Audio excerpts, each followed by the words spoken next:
বাংলাদেশের উন্নতি করে দিয়ে গেছে শেখ হাসিনা সরকার। আপনি তো অনেক দিন ধরে এই এলাকায় আসছেন, এরকম পানি আরো দেখছেন? আগে তো দেখি না, এই প্রথম দেখতেছি এই জায়গাটা। কি ব্যাপার, আমার গরম পানি কেন? এরকম পানি এই রাস্তায় কোনো সময় নাই। 4-5 বছর আগে একবার হয়েছিল, এই বছর এইরকম পানি হয়েছে। পানির জন্য রাস্তায় মানুষ চলাচল করতে পারতেছে না। এই যে রাস্তাতে সব মানুষ আইতেছে, সবাই প্যান বলটাইয়া, অনেকের দোকানপাটে পানি হইতে গেছে। কেউ অনেকে দোকান খুলতে পারতেছে না, বাজারঘাট করতে পারতেছে না।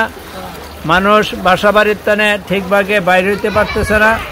অনেকেই এই পানিতে কষ্ট করতেছে, খাওয়া দাওয়ার কষ্ট হইতেছে, চলাফেরার কষ্ট হইতেছে, বাজারঘাটের কষ্ট হইতেছে।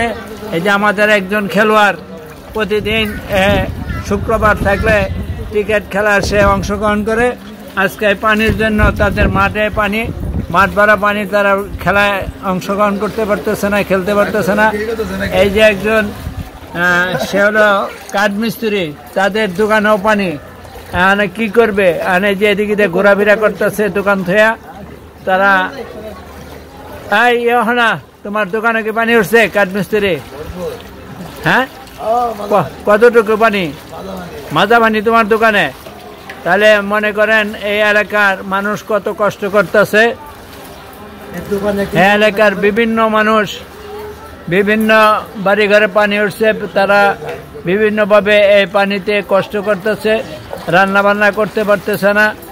যাদের ঘরে বাজারঘাট নাই, তারা বাজারঘাট আনতে যেতে পারতেছে না, এবং বাজারও পানি, বাজার বসতে পারছে না। কাঁচা বাজার তো একবারেই নাই, অন্যান্য বাজারও খুব কম। মানুষ খুব কষ্ট করতেছে এই পানির ভিতরেও। মানুষে কি করবে এই পানির ভিতরে? কষ্টের পরেও অনেকে চলাফেরা করতেছে। একে দেখেন একেবারে বাসাবাড়ি পর্যন্ত পানি, খালি দোকানপাটে না, বাসাবাড়ি পর্যন্ত পানি। এখন পানিটা একটু কমছে, রাত্রে আরো প্রচুর পানি ছিল। রাত্রে যারা গার্মেন্টস কর্মী, তারা গার্মেন্টসের শ্রমিক যারা, হ্যাঁ কোন গত রাত্রে যে পর্যন্ত পানি ছিল, কোন পর্যন্ত? হ্যাঁ হ্যাঁ হ্যাঁ, ওই পর্যন্ত। হ্যাঁ, দেখেন কি অবস্থা। আপনি কোন ফ্যাক্টরিতে না চাকরি করেন? মোহাম্মদ আলী স্প্রিং এ। আপনাদের কি ফ্যাক্টরিতে পানি উঠছিল? নিচে পানি ছিল, ভিতরে ওঠে নাই। হ্যাঁ, তাহলে তো এরকম সবাই এরকম পানিতে ভিজা রাত্রে আসছে, তাই না? কালকে তারপর আরো ঘটনা হলো, সামনে ঈদের জন্য সব ফ্যাক্টরিগুলিতে ওভারটাইম কাজকাম হয়েছে।